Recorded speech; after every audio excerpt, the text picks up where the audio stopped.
Assalamu alaikum jama'a, barkanku da warhaka. Yau za mu kawo muku labarin wani ɗan Fi network. Ku ji burikansa idan Fi ta fashe. Yayin da yake rubutu da yake cewa abubuwa guda 21 da zai yi idan Fi ta fashe. Shi ne gasu.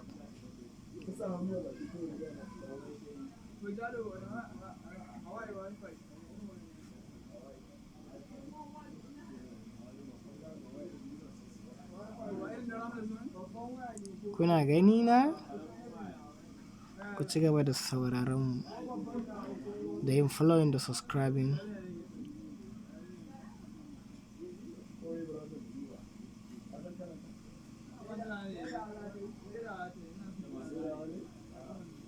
To, ni dai abin da zan ce shi ne wannan 'yan uwan su ƙoƙarin sama masa guri. Bi ma'ana a gidan da ake kai waɗanda suka samu taɓin ƙwaƙwalwa.